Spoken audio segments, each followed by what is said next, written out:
venezolanos que están en territorio nacional. Es la forma como el pueblo colombiano, como el gobierno del presidente Iván Duque, abraza seres humanos que escapan de la miseria y de la persecución para generarles oportunidades hacia futuro, como lo que son seres humanos buscando oportunidades. ¿A quiénes está dirigido? Habla usted de regulares e irregulares, e incluso también ciudadanos venezolanos que estarían considerando, como usted bien señala, escapar del régimen de su país, del hambre, de la necesidad, de la precariedad que en ese momento agobia a Venezuela. Así es, mira, lo primero, y aquí en términos de contexto, así como para que lo tengamos presente, de Venezuela han tenido que salir más de 5 millones de personas.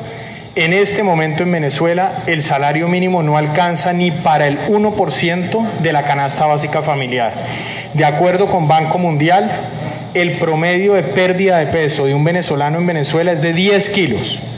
Es una situación absolutamente dramática que ha determinado una fuerte presencia en este momento, un poco más de 1.729.000 venezolanos en territorio nacional. ¿A quién beneficia?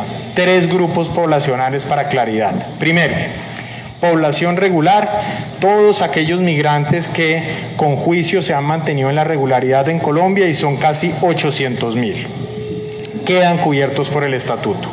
Segundo grupo, población irregular, es decir, población que ha ingresado por las llamadas trochas, que no tiene permiso para estar en Colombia o porque se le ha vencido, por ejemplo, el tiempo de permanencia en Colombia, son 966.000 migrantes venezolanos.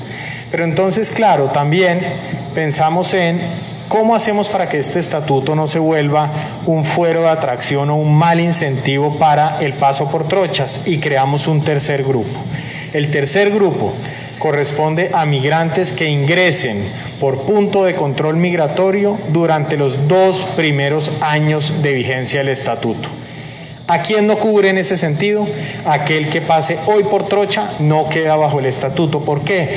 Porque no podemos seguirle exponiendo este tipo de personas a redes criminales, a personas que se aprovechan de la situación y que lo poquito que tiene ese migrante se lo quita.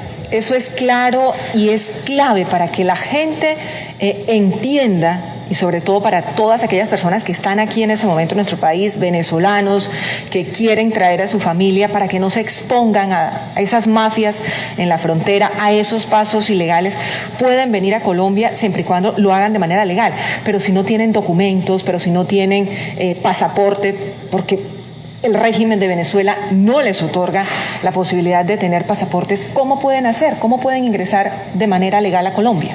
Precisamente uno de las preocupaciones más grandes que ha tenido el gobierno del presidente Duque es ese.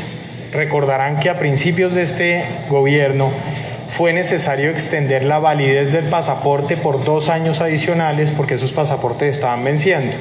¿Qué medidas estamos trabajando? Precisamente trabajar en una extensión de validez de ese pasaporte, así que el mensaje es cuiden su pasaporte, no importa que esté vencido. Y 2, generar unos documentos complementarios que le permitan seguridad al migrante, pero también seguridad al país. Recuerden que cuando un migrante, no importa su nacionalidad, ingresa a nuestro territorio por un punto de control, siempre queda rastro en nuestros sistemas. Entonces, más allá del documento, lo importante es que en nuestro sistema quede registrado su fecha de ingreso formal. Eso los va a proteger y les va a dar la oportunidad de hacer parte del estatuto.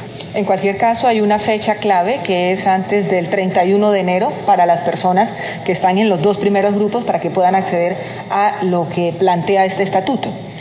A ver, los regulares no tienen ningún problema y no tienen fecha porque al momento de entrada en vigencia del estatuto estaban regulares. ¿Quiénes son? Típicamente titulares de permisos especiales de permanencia en sus diferentes modalidades. Ellos, por supuesto, van a tener una vía más rápida y va a ser más rápida porque ya tenemos los datos, entonces más que depositar esos datos va a ser validar los datos previamente entregados. Ahora, ¿qué le puede pasar a ese migrante? Es que cambié de ciudad, cambié de dirección, ¿puedo actualizar? Claro que sí, pero solo es proceso de actualización de eso. Los irregulares tienen fecha de corte 31 de enero de 2021 y una gran pregunta ha sido ¿por qué poner una fecha en el pasado? Y la razón de ser de la fecha en el pasado es precisamente para no fomentar el paso irregular. Aquí todos hemos sido testigos de que en las zonas de frontera lamentablemente se han presentado disparos, hemos visto que han fallecido personas, hemos visto la fiereza de la naturaleza muchas veces con los ríos y la gente exponiéndose a pasar por ahí. Por eso se pone en el pasado y por eso el mensaje es muy claro: no se expongan a pasar por trocha, más bien esperen que abramos la frontera y durante los 2 primeros años van a poder ingresar por el puente formalmente sin ningún problema, dejando registro, y van a ser parte del estatuto sin exponerse y, muy importante, sin tener que pagar un solo peso. Eso es clave también, director Juan Francisco Espinosa, director de Migración Colombia. Ya vamos a conocer en detalle las distintas fases para que las personas venezolanas puedan acceder a este estatuto, pero precisamente Daniela Pacheco nos pregunta, ¿el trámite es gratis o tiene algún costo?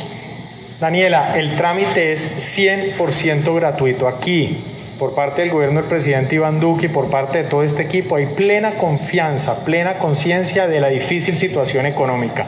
Y mal haríamos entonces en pretender que ustedes paguen algo que no están en capacidad de hacerlo. Este es un proceso real y, al ser real, tiene todas estas dimensiones de acompañamiento humano. Muy bien, vamos a comenzar entonces a entrar en el detalle, doctor Espinosa. Estamos hablando que el anuncio ya se hizo, se está avanzando en una etapa y se espera que a partir de las 2 primeras semanas de marzo ya tengamos el documento definitivo, el decreto, con todos esos comentarios que se han venido haciendo por parte de distintos sectores al mismo. Así que lo que en este momento se adelanta es una fase de socialización, de sensibilización. ¿Qué viene después de la expedición de ese decreto? Muy bien, entonces recordarán que este lunes, hace 15 días, el presidente Duque, en compañía del Alto Comisionado para los Refugiados y en compañía de un equipo de gobierno, anunció este proyecto de decreto. Dicho de otra forma, ¿en dónde van a encontrar las reglas del estatuto? En un decreto, en un proyecto de decreto que se colgó por 15 días.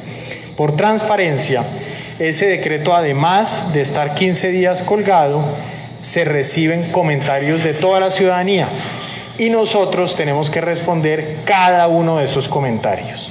Agotado este periodo, esperamos en los primeros 10 días de marzo el presidente de la República sancione ese decreto, es decir, lo firma, lo hace público y empieza a regir. Tendremos un periodo de vigencia de 90 días. ¿Por qué 90 días? Porque durante este término efectuaremos toda la socialización, toda la pedagogía y toda la preparación para que los migrantes, apenas van a empezar la primera fase, que ya hablamos de ella, no fallen. Como esto está pensado para que funcione bien, la idea no es apresurarnos, como decían en otros tiempos, vísteme despacio que voy de afán. Y en ese sentido, lo que tenemos que hacer en estos 90 días es todos los preparativos, toda la socialización, para que cuando el migrante se enfrente a esa primera fase, lo haga a la perfección y no se retrase el trámite. Entonces podríamos estar hablando que realmente en junio es cuando comenzaría ya aproximadamente a iniciar o a comenzar esa fase 1. La meta es mayo, de hecho. Mayo. ¿Algún día en particular lo tienen ya contemplado? No, digamos, se nos va a mover dependiendo de la fecha de sanción del decreto, pero aquí en el equipo de migración, que saben que dormimos poquito pero trabajamos con muchas ganas, estamos tratando de acortar los tiempos lo más que podemos para empezar a dar esta importante asistencia y esta gran noticia para el país, para colombianos, para venezolanos y para toda la región. A partir de mayo, entonces, director, fase 1, ¿en qué consiste? Entonces, este proceso lo hemos dividido en 3 fases y pensemos en estas 3 fases como los 3 colores de nuestra bandera nacional. Una primera fase va a ser un proceso de aproximación totalmente digital, en donde el migrante va a hacer 3 cosas. Primero, sus datos básicos, incluidos vía remota, en una tableta, en un celular, en un computador, en un café internet, donde se pueda. Segundo, va a cargar una foto, fondo blanco, sencillita. Y tercero, va a contestar una encuesta socioeconómica. Lo más importante de la primera fase, la carga de la encuesta o la respuesta socioeconómica. Es sí o no, no son preguntas complejas, pero es muy importante que se contesten con la mayor verdad y transparencia, porque con esto lo que vamos a lograr saber finalmente es cuál es el nivel de bilingüismo que tenemos en la población migrante, cuál es su nivel de formación, cuántas personas forman su familia. Muy importante, que lo hemos dejado de lado en el país, discapacidad. ¿Qué tipo de discapacidad hay? ¿Cuántos tienen discapacidad? Y así cada uno de los datos que nos permitan orientar de una manera más precisa la política pública. Las personas que no tienen acceso a plataformas digitales, a internet, a servicios de computadores, ¿qué pueden hacer? ¿Qué alternativas les quedan?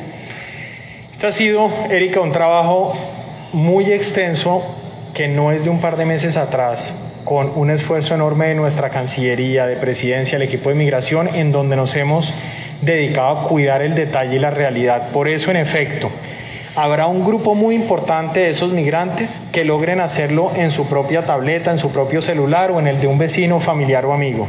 Pero habrá un grupo que no será pequeño, de aquellos que no tienen acceso a tecnología o no tienen la suficiente habilidad para el manejo de la tecnología.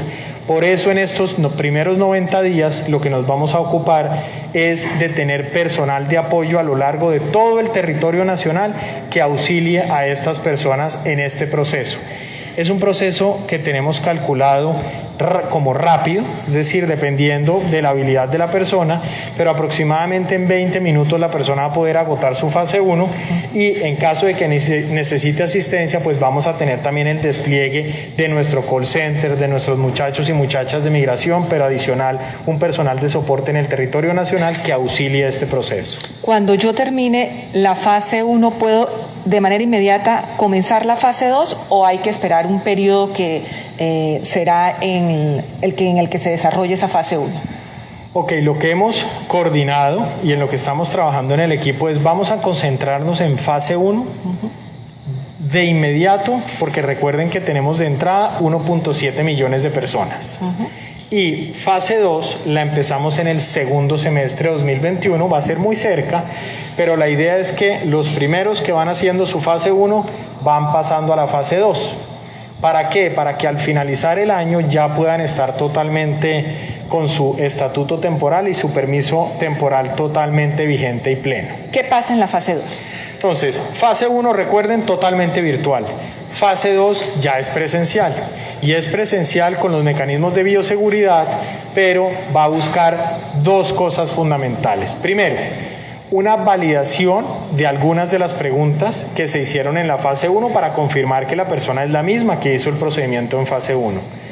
Una validación física porque ya teníamos su foto, entonces nos permite a nuestro oficial verificar que se trata de la misma persona. Pero súper importante, en esa segunda fase viene la captura de información biométrica, la toma de fotos, huellas, iris, para así cerrar el proceso de identidad. Al finalizar esta fase 2, ya esta persona consolida su proceso de identificación biométrica, queda con todos sus datos en migración, queda con toda su información cerrada y pasamos ya a la expedición del respectivo documento, que será la fase 3. ¿Cuál es el plazo que se dará una vez termine la fase 2 a esos venezolanos para que ya puedan tener su documento físico, el plástico, ese elemento que sin lugar a dudas es fundamental y que les va a permitir obtener todos los beneficios? Erika, yo hoy quiero, si me permites, hacer una reflexión que a mí personalmente siempre se me ha venido en la cabeza de manera frecuente, y es: muchas veces nosotros subestimamos el valor de un documento. O sea, nos acostumbramos a tener nuestra cédula de ciudadanía en la billetera, o a que siempre en la billetera hay un documento. Pero imaginen ustedes lo que experimenta un migrante en un país ajeno que ha sido expulsado de su país, que ni siquiera tiene un documento que le permita demostrar a las personas que él es la persona que dice ser. Es muy difícil uno pedirle confianza a un ser humano y confianza en sí mismo cuando ni siquiera tiene un documento que lo identifique. Por eso este plástico es un gran tesoro. Y es un gran tesoro porque es una especie de cédula de extranjería con todos los mecanismos de seguridad, hologramas, todos los mecanismos de garantía que le dan un estatus de confianza, seguridad al migrante y al país, y que entregaremos, esperamos, un mes después de que se va haciendo el ciclo de la segunda fase. ¿Por qué se demora más o menos 4 o 5 semanas? Porque es el proceso que nos toma la elaboración de ese plástico y la entrega con todos los mecanismos de seguridad. Esa creencia va a permitir, como nos pasa a cualquiera de nosotros, que cuando lleguemos a un edificio, sí podamos entrar al edificio. Cuando un migrante no tiene ni siquiera un documento en el bolsillo y llega a una copropiedad, lo primero y la primera barrera que tiene es que no puede subir al edificio porque no tiene con qué identificarse. Así se van rompiendo barreras y se van generando oportunidades reales. ¿Dónde se almacenan los datos de los migrantes venezolanos? ¿Migración o registraduría?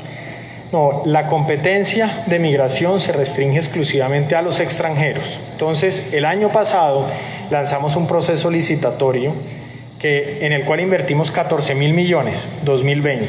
Y este año vamos a invertir aproximadamente 14.000, un poco más de 14.000 adicionales. Eso es un gran corazón de información, con el mayor celo de habeas data, con las mayores protecciones, en donde va a reposar toda esta información del extranjero precisamente para lograr darle seguridad a los diferentes sectores. Esta es una forma muy positiva de inclusión financiera, por ejemplo. Ya nosotros vamos a poder decirle al sector financiero, sí señor, es la persona como se identifica, sí le confirmo que se llama tal, que tiene tal edad, que nació en tal parte, por favor adelante. Es una oportunidad real de inclusión financiera, de generación de oportunidades y de construcción de confianza. Le da usted respuesta a Ana Emilia Rodríguez, que justamente preguntaba, ¿el estatuto permitirá a sus beneficiarios hacer vida crediticia, obtener tarjetas de crédito, créditos personales? Así es, miren. El sector financiero colombiano ha hecho unos esfuerzos enormes en inclusión, trabajando precisamente en generar oportunidades, pero claro, la ausencia de una identificación es una barrera clara para la inclusión financiera. Con esto van a empezar a construir su vida crediticia.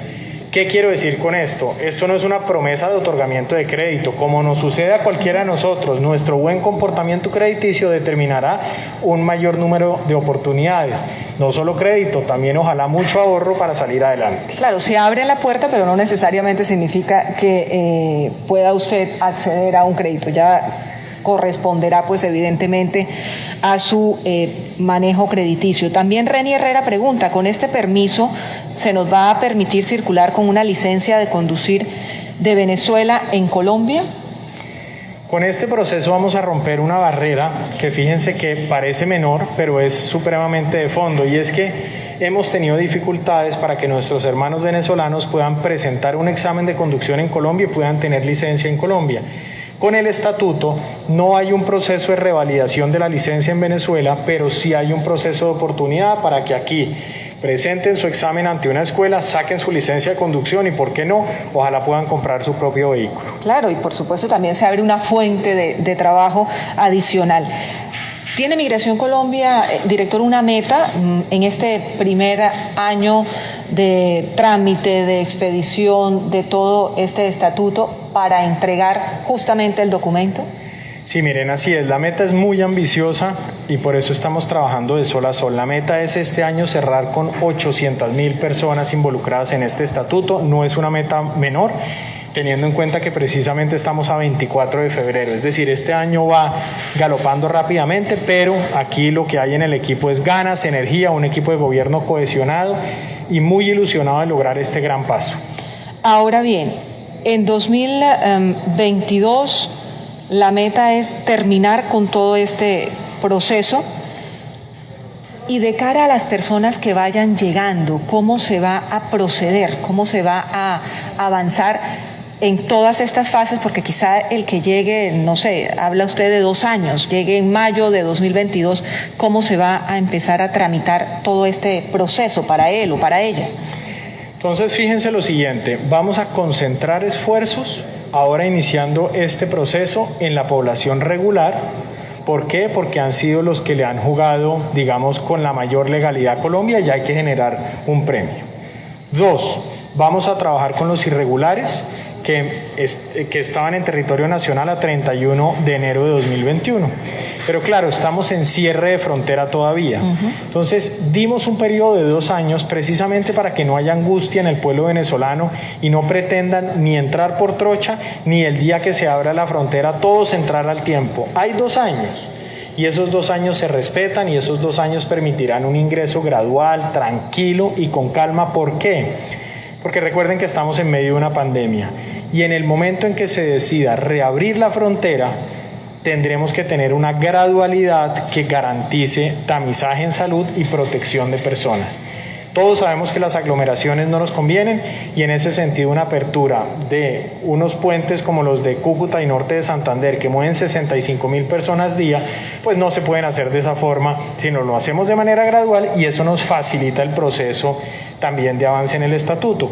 ¿Y ahí qué quiere decir? Que la persona ingresará formalmente y haciendo parte del estatuto dirá quiero arrancar en fase 1, pero ya no tiene que probar nada porque ya nuestro sistema parece que él entró, cuándo entró, cómo se llama y la primera fase se abordará más rápido. Eso es significativo porque no hay que empezar de cero. Mire, Gabriela Álvarez dice, si yo ya tengo el PEP, el permiso especial de permanencia, ¿debo cambiar el documento o hacer algo adicional? Muy buena pregunta. Todo PEP se acaba. Y todo PEP se acaba porque es absorbido por el estatuto temporal. Fíjense que nosotros tenemos en este momento 9 ediciones del PEP, del permiso especial de permanencia, 14 procesos de PEP con las diferentes renovaciones. Eso no es bueno. Es preferible tener una sola sombrilla. La sombrilla se llama estatuto temporal que va a absorber todo esto para que se vuelvan una sola cosa. Entonces, ¿qué va a pasar en el caso de esta titular de PEP? Que es regular, no tiene problema, pasa a estatuto temporal y avanza en su vida en Colombia. Pero sí tiene que hacer el trámite, la fase 1, fase 2, todo. Tiene que hacer su trámite, lo que pasa es que cuando ella vaya a fase 1, con el número de su PEP, le va a aparecer precargada su información. Entonces, el proceso va a ser más rápido porque ella sencillamente confirma los datos, hace su encuesta, carga su foto y sale. Una pregunta más de Eduardo Lemon. Estoy regular desde que llegué y tengo 4 años y 3 meses en Colombia. ¿Con el estatuto podría solicitar visa de residencia antes de los 5 años o cuál sería el proceso que debo seguir? Ok, esa pregunta es súper importante y se las voy a aclarar a todos para que sepamos en qué estamos.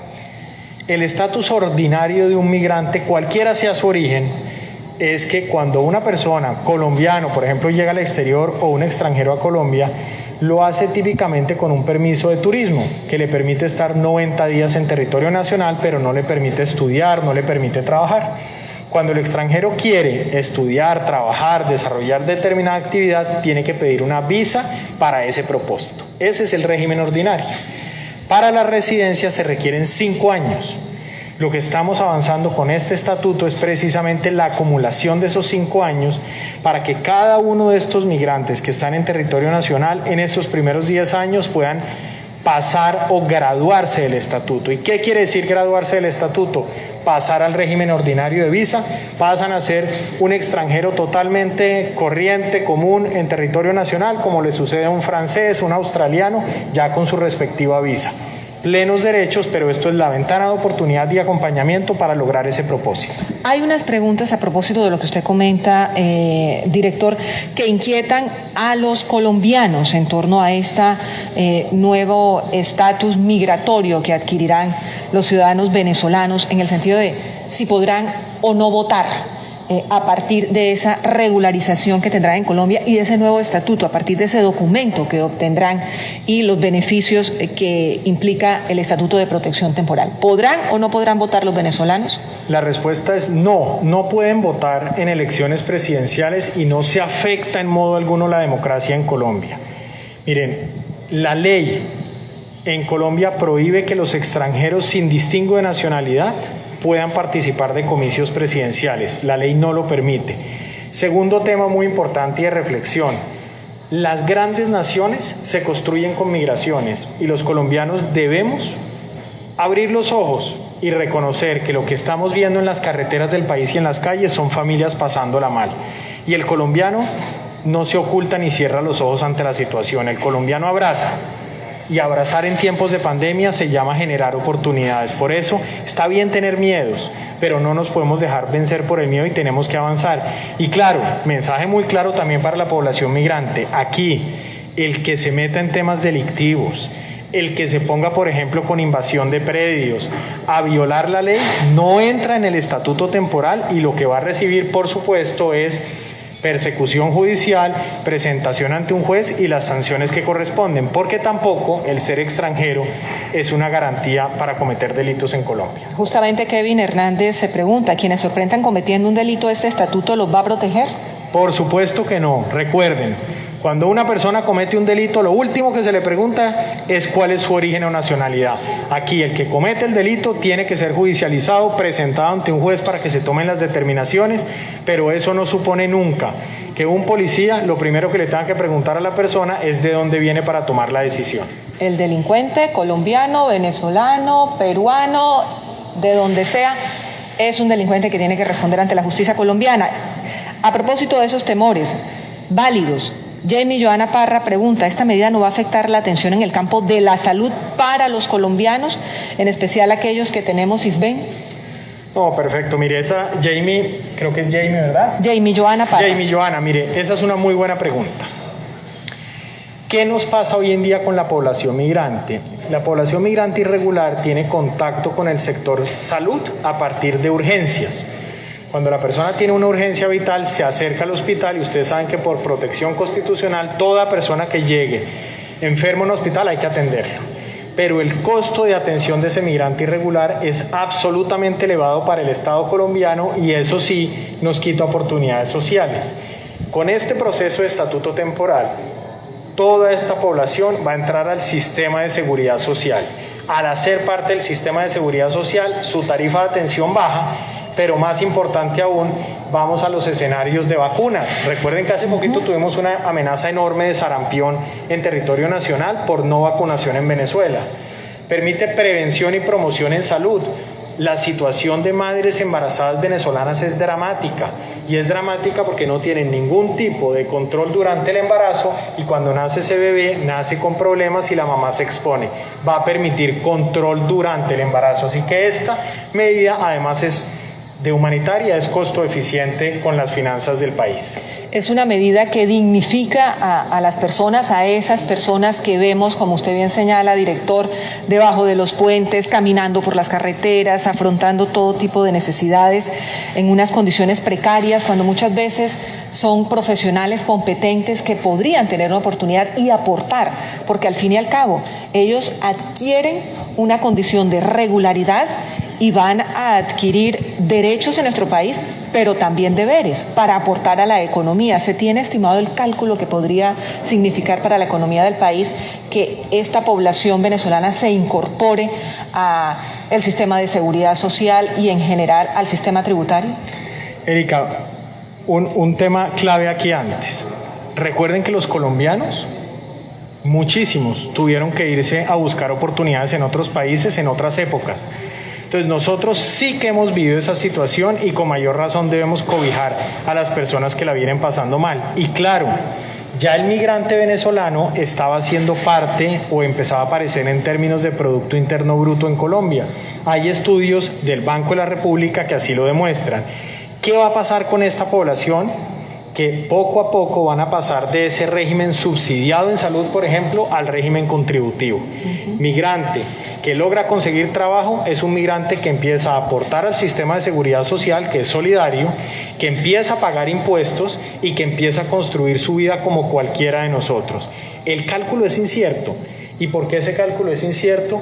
Porque arrancamos con 1.7 millones este proceso, tenemos una estimación de corto plazo de 2 millones, pero es totalmente incierto dada la alta volatilidad que presenta Venezuela. Lo que sí estamos totalmente seguros es que esta comunidad resiliente venezolana poco a poco va a ir migrando, valga el término, hacia el régimen común, hacia el régimen contributivo y de esa forma van a aportar a la economía del país, como ha sucedido en los procesos migratorios en los Estados Unidos, en Alemania, en Turquía y en las diferentes naciones que se han construido con migración complementaria. Un tema crucial, usted lo mencionaba hace un momento, doctor Espinosa, y es que estamos afrontando una emergencia sanitaria que todavía va a demorar un tiempo largo. Esto significa que esta población va a ser vacunada para adquirir la inmunidad de rebaño, que es a lo que le apuestan los países para dejar atrás la pandemia.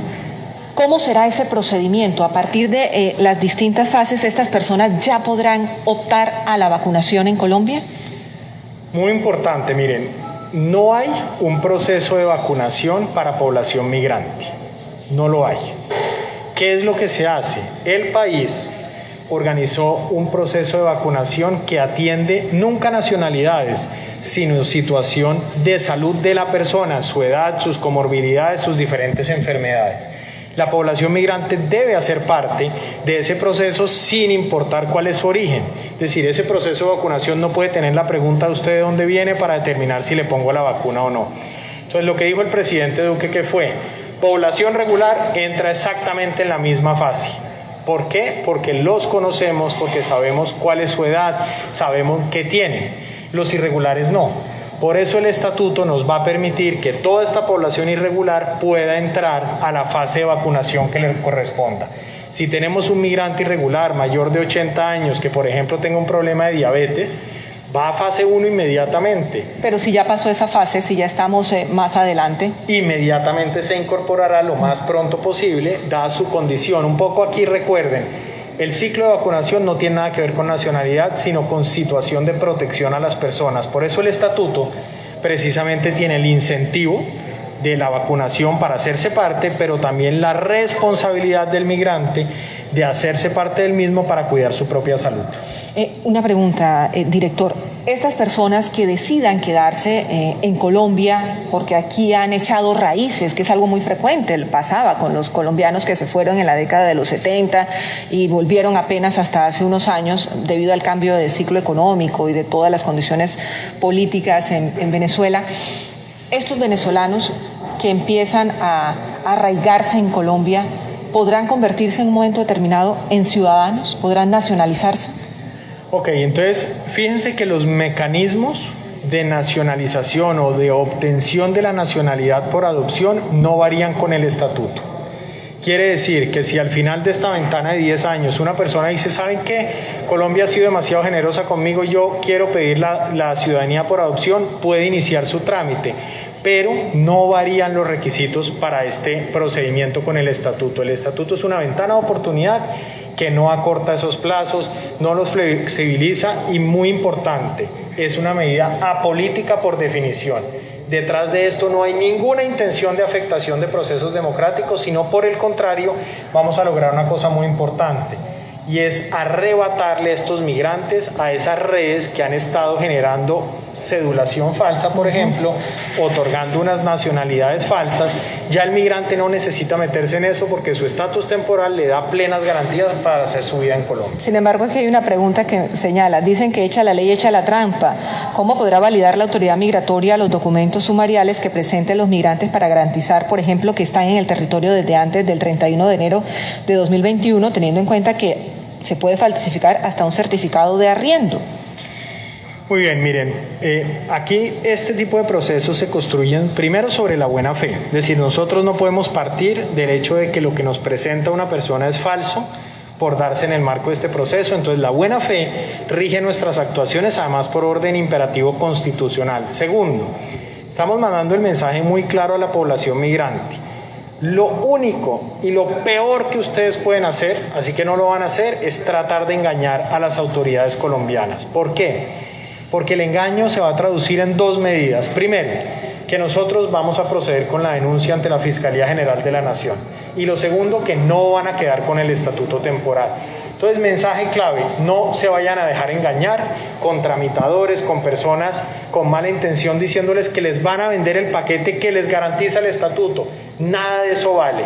Y mucho cuidado, porque donde lo detectemos, y créanme que tenemos buena tecnología para detectarlo, les va a generar la doble consecuencia. Pierden la oportunidad del estatuto y van con denuncia ante la Fiscalía.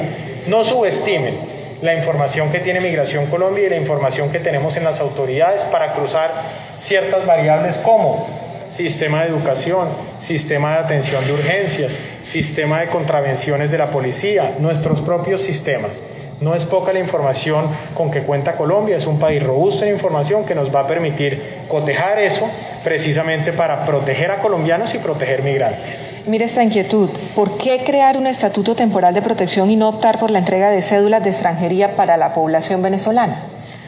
Esa es una muy buena pregunta. Miren, la cédula de extranjería es el documento que acredita al migrante que ha obtenido una visa en un régimen ordinario. La obtención de una visa en Colombia tiene un costo aproximado entre 300 y 350 dólares, además de unos requisitos objetivos. Como lo hemos visto los colombianos, este grupo poblacional se compone de familias completas, y lo vemos en la calle, que realmente si multiplican 300 dólares por 5 o 6 personas de la familia, tenemos perfectamente claro que es un reto inalcanzable por ahora. Por eso el estatuto es una ventana de oportunidad. ¿Qué esperamos en estos 10 años? Que esos migrantes logren graduarse, y lograr graduarse es pasar al régimen de visa que les dé precisamente su cédula de extranjería. Pero en este caso, y también atendiendo una pregunta que nos envían a través de las redes sociales del Heraldo, es para cada miembro de ese núcleo familiar, así sea un niño, un bebé o un adulto mayor, hay que adelantar un trámite. Así es, persona por persona, uno a uno. ¿Y por qué? ¿Por qué no lo hacemos con cobertura familiar? Porque es que tenemos que proteger niños. Y es la oportunidad para que cada niño podamos cerciorarnos de que pueda acceder a la educación, de que esté protegido por el sistema de seguridad social. Es la oportunidad que se da al Estado colombiano de ocuparse de temas trascendentales como más de 400.000 niños venezolanos que tenemos en territorio nacional. Este tipo de saltos, Erika, no se dan a medias.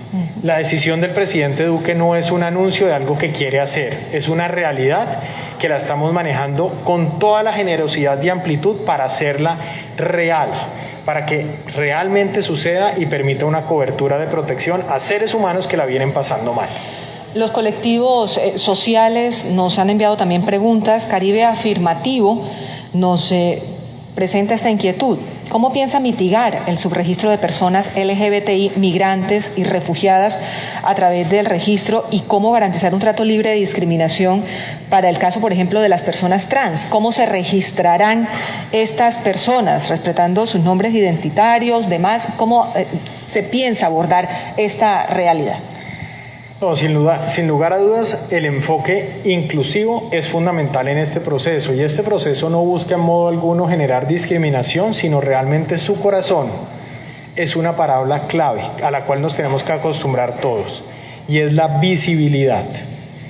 Esta tragedia venezolana, con los años, se empezó a volver invisible para la humanidad, pero no puede ser invisible para Colombia y no puede ser invisible para todos nosotros. Así que cada una de esas personas, en donde lo que hemos visto es que cada uno carga un drama, una realidad, como nos sucede a cualquier ser humano. Todos nosotros cargamos alegrías, cargamos tristezas, desilusión, esperanza. Lo mismo pasa con el migrante.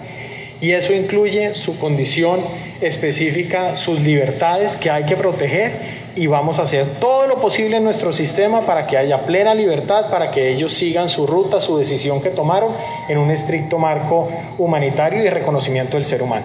Esta es una decisión de tal calado, de tal importancia, tan absolutamente trascendental, que no solo implica derechos y deberes para los venezolanos, sino también para los colombianos, que muchas veces desafortunadamente hemos abusado, hemos explotado a los ciudadanos venezolanos. Me llama mucho la atención la pregunta de Brian, que consulta: con este estatuto tengo que afiliar a salud y pensión a mi empleada doméstica venezolana. Pues debe haberlo hecho antes, Brian, pero en cualquier caso, sin lugar a dudas, hay que avanzar en considerar a estos seres humanos que han huido, director de Migración Colombia, doctor Juan Francisco Espinosa, de su país. Es que ellos no están aquí porque hayan venido de vacaciones, sino verdaderamente porque están huyendo de lo que ocurre en su país. Erika, una familia que entra por Cúcuta tarda en llegar a Bogotá a pie 22 días. Son 22 días caminando, en donde ellos no llegaron al punto de frontera en el Táchira en carro, también venían caminando. Imaginen ustedes el grado de desilusión, de desesperanza que puede tener una persona para coger sus hijos, las pocas pertenencias que tienen, y arrancar a caminar por 22 días. Eso es lo que nos toca pensar. Ese es el grado de desesperanza, de maltrato, de desilusión que vive esta población, y ojalá nos pusiéramos en sus zapatos para una decisión tan dura como esa. Ayudar al migrante no es pagarle menos. Ayudar al migrante no es decir yo le pago con comida. Ayudar quiere decir lo contrato en las mismas condiciones que un colombiano. cumpliendo absolutamente la ley. Entonces, este proceso precisamente rompe esa posible competencia desleal entre la mano de obra nacional y la mano de obra de los migrantes venezolanos. Todos contratados bajo un mismo régimen, en donde las oportunidades se generan para quién, como sucede en cualquier país, para el que mejor hace su trabajo, para el que más se esfuerza y el que más logra hacer sus pinitos y hacer, digamos, su mayor esfuerzo para lograr avanzar. ¿Cómo vencer precisamente, y ya vamos redondeando este Facebook Live, al que le agradecemos enormemente haya podido responder todas estas inquietudes, cómo vencer esas resistencias, esos temores, director, en torno a lo que muchos ven en el venezolano, que es un rival, quizá para un tema de salud, para un tema de educación, para un tema laboral, o incluso una estigmatización en torno a que todos los venezolanos son delincuentes, estigmatizaciones que los mismos colombianos que hemos vivido en el exterior hemos recibido, de que todos los colombianos son narcotraficantes o todas las mujeres son prostitutas. Desafortunadamente, ¿cómo derribar esas barreras? Yo les confieso que yo todas las mañanas o todas las noches me entran preguntas sobre el estatuto, cosas no contempladas. Entonces, tener miedo está bien. Tener inquietudes está bien, es el proceso normal. Lo que no nos podemos dejar es vencer por el miedo, así como no lo hicimos durante la pandemia. Entonces, no a las generalizaciones. Los colombianos hemos sufrido generalizaciones terribles en el exterior. Entonces, nosotros que la hemos sufrido tenemos que dar ejemplo. El migrante venezolano es resiliente, es valiente, está tratando de salir adelante y hay que protegerlo. La posición de Migración Colombia, la posición del presidente Iván Duque es: abrazamos al pueblo venezolano, pero claro, aquel migrante, no importa la nacionalidad que tenga, que cometa errores, que se vincule a redes delincuenciales, va a tener consecuencias y será presentado ante los jueces. Y de mi parte, cuenten con todo el esfuerzo para perseguir la delincuencia de extranjeros como lo hemos venido haciendo. Aquí se le juega limpio a Colombia porque Colombia los abraza. Entonces, no le tengamos miedo, construyamos juntos esta gran nación que se viene desarrollando y estamos seguros que hacia futuro vamos a poder decir cómo creció el país, cómo creció la economía, cómo crecimos como familia gracias a este proceso migratorio. ¿Cómo blindar este proceso? Porque nosotros, que lo hemos denunciado aquí en el Heraldo, sabemos que hay funcionarios en el interior de las entidades del Estado que se han prestado para una connivencia con estas mafias delincuenciales de Venezuela que han venido a delinquir a nuestro país. Aquí se les han expedido cédulas, se les han entregado documentos en medio de esos entramados de corrupción que existen. ¿Cómo blindar este proceso para que no se incurra en ello? No estamos generalizando frente a todos los funcionarios que Migración Colombia y de otras entidades del Estado cumplen una labor tan importante, pero sin lugar a dudas hay complicidad comprobada de muchos de estos funcionarios para este tipo de irregularidades, cedulando a bandas delincuenciales de Venezuela, como han comprobado las mismas autoridades. Erika, este proceso lo estamos haciendo con el mayor rigor y las mayores seguridades informáticas, con los debidos, digamos, protocolos de seguridad, pero siempre vamos a necesitar algo y en esto vamos a decirlo de frente. Siempre vamos a necesitar la denuncia ciudadana. Siempre vamos a necesitar que ustedes, migrantes y colombianos, nos cuenten lo que viene pasando. Aquí lo que han visto de parte de este director y de este equipo es absoluta decisión. Cuando hemos tenido noticias asociadas a temas de corrupción, hemos actuado rápido, al punto de que hemos trabajado con autoridades extranjeras y lamentablemente tuvimos que participar en un proceso para la captura de un funcionario de nuestra entidad con fines de extradición. Ese es el compromiso de este equipo. Aquí, el que le juega a la corrupción, el que abusa del migrante, el que se mete en temas non santos, va a tener consecuencias negativas. El que quiere echar para adelante, el que quiere construir país, bienvenido, pero el que va por el camino inadecuado no juega en este equipo y no se pone la camiseta de Migración Colombia. Usted, que sí tiene puesta la camiseta de Migración Colombia, no puedo dejar de preguntarle la reacción del gobierno de Venezuela, de Nicolás Maduro, frente a esta decisión que ha sido reconocida incluso hasta por los críticos del propio gobierno de Iván Duque, y por supuesto no hablar ya del alcance internacional que esta decisión ha tenido. ¿Cómo valora las palabras de Maduro tratando de deslegitimar, de desacreditar el alcance de este proceso? Yo, francamente, Erika, no entiendo ese señor cómo duerme. Yo realmente no entiendo cómo una persona es capaz de irse a dormir viendo que su pueblo viene sufriendo lo que viene sufriendo. A Dios gracias, está la decisión del presidente Duque y su determinación de abrazar este pueblo que sufre. Ojalá algún día cese esa situación en Venezuela y ojalá algún día pueda resurgir esa gran nación con la cual trabajamos muchísimos años, que nos unen lazos de hermandad. Y ojalá algún día estas personas tengan la oportunidad de volver a su propia tierra. En ese momento, ¿qué está pasando en la frontera? Sobre todo esa frontera de Cúcuta, de norte de Santander, que es tan viva. ¿Qué está ocurriendo allí? En este momento estamos en una fase, digamos, de transición marcada mayoritariamente por las decisiones de Venezuela de restricción amparados en la pandemia. Esto quiere decir que han diseñado unos mecanismos de bloqueo en los diferentes puntos de frontera que nos generan a nosotros mayores presiones. Entonces, ¿qué quiere decir esto? Que empezaron unas fases en el Táchira y eso disminuyó el paso de migrantes por la frontera de norte de Santander, pero nos generó una presión más fuerte por Arauca y por La Guajira. Ahora ya está cambiando el tema en norte de Santander, entonces nos bajan la presión por esos departamentos. Nosotros, con nuestra fuerza pública, estamos haciendo presencia, porque lo que no queremos es que familias completas se expongan a los fenómenos de la naturaleza, y hay unos ríos caudalosos y peligrosos, a las organizaciones criminales y a personas que se aprovechan de la tristeza y la miseria humana. Al final del día, miren, y esto parece elemental y lo es, las migraciones, no podemos olvidar, son de seres humanos y esos seres humanos lidian con sus dramas día a día. No hay que alejarlos, hay que cobijarlos. Lo mismo está pasando en La Guajira, y se lo pregunto porque esa es la que la tenemos más cerca, y el cierre de fronteras por la emergencia sanitaria se mantiene por tiempo indefinido. El cierre va este ciclo hasta el 1 de marzo. ¿Por qué no abrir la frontera ya? Es la pregunta, digamos, del millón. Porque estamos todavía en medio de una pandemia, el país está haciendo un esfuerzo de vacunación con unas muy buenas noticias de llegada de vacunas. Hoy precisamente entiendo que aquí a Barranquilla están llegando vacunas. Entonces no podemos dañar este esfuerzo con una apertura inoportuna de la frontera.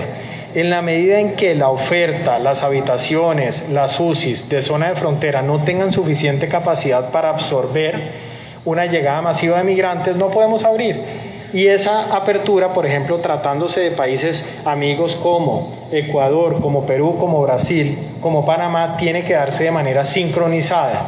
No hacemos nada si Colombia abre y el vecino país no abre. Tratándose de Venezuela, pues como es natural, no hay ningún tipo de interlocución, pero queremos es no generar algún tipo de promesa vacía de atención en salud que no se materialice. Es un desafío enorme, director, el que les espera. Llegar hasta este punto supongo que no fue fácil. Se debieron contemplar muchas decisiones para llegar a dar este significativo paso.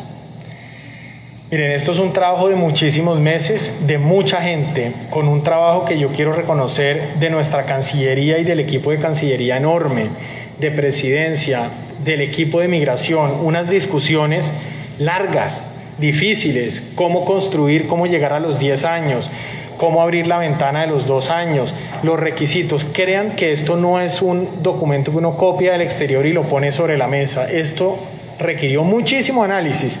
Por eso hemos visto con beneplácito tantos mensajes positivos a nivel internacional y nacional. Pero que se traduzcan en recursos, que se traduzcan en platica, porque también es cierto que tenemos una desventaja frente a la atención de otras crisis humanitarias de migrantes y de refugiados en distintas partes del planeta. A eso voy, miren, y aquí hay que decirlo con claridad. Colombia este reto no lo puede asumir solo. ¿Colombia es culpable de la migración venezolana? No. ¿Colombia es culpable de la tiranía, de la opresión y del abuso de Venezuela? No, pero es el vecino. Entonces el llamado internacional del presidente Iván Duque y de todo el equipo ha sido: no nos pueden dejar solos, tienen que apoyar. Y apoyar no son anuncios. Apoyar es participar de los proyectos, generar apoyos económicos y ayudar a construir. La migración venezolana no es responsabilidad de Colombia, es responsabilidad de la humanidad. Y así como se apoyaron procesos en Siria, hay que apoyar los procesos en Colombia, en donde hoy en día es la migración más grande que tiene el mundo en situación además de vulnerabilidad. 10 de la mañana, 31 minutos. Ha sido cerca de una hora de una charla franca, honesta, absolutamente aclaratoria, explicativa, respondiendo sus preguntas, sus inquietudes acerca de los alcances de este Estatuto de Protección Temporal, atendiendo la importancia de la población en la ciudad de Barranquilla, en el departamento del Atlántico, en la región Caribe, de los migrantes, porque definitivamente hay que romper paradigmas, hay que dar pasos significativos hacia lo que significa la integración, que es un proceso fundamental. Ahora con el documento ya nadie puede decir es que no está en una condición de regularidad, no les podemos dar una oportunidad. Hay que también avanzar en ese aspecto y ojalá que tanto el sector público, que en algunos casos ha dado importantes pasos, pero sobre todo el privado lo pueda hacer, doctor Espinosa, porque este tema va para largo. Venezuela afronta una crisis que incluso si cambia el régimen no va a mejorar de la noche a la mañana. Sin lugar a dudas, mire, esto es una senda. Aquí lo que se ha trazado es un camino prometedor y de oportunidad, pero que no se construye por parte del gobierno. Se construye con la voluntad del migrante, que tiene una carga enorme de portarse bien, de cumplir las normas y de salir adelante. Del sector privado, en la generación de oportunidades y en la construcción de oportunidades. Y de todos y cada uno de nosotros. Fíjense lo que es la vida.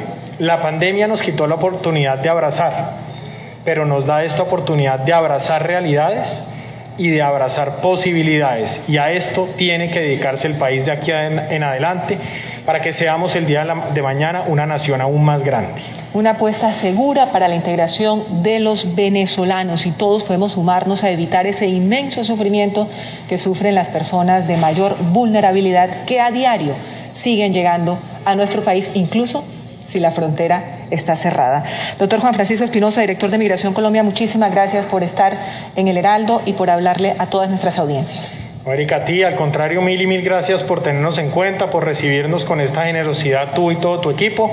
Aquí desde Migración Colombia seguiremos trabajando día y noche por materializar este sueño, esta realidad y siempre por tener un país mucho más seguro. La información ciudadana es fundamental para que las personas puedan tener los argumentos, no solo los venezolanos, para que puedan avanzar en las distintas fases del Estatuto de Protección, acceder a los beneficios, sino también para que los colombianos empecemos a valorar la importancia de integrar a la población venezolana.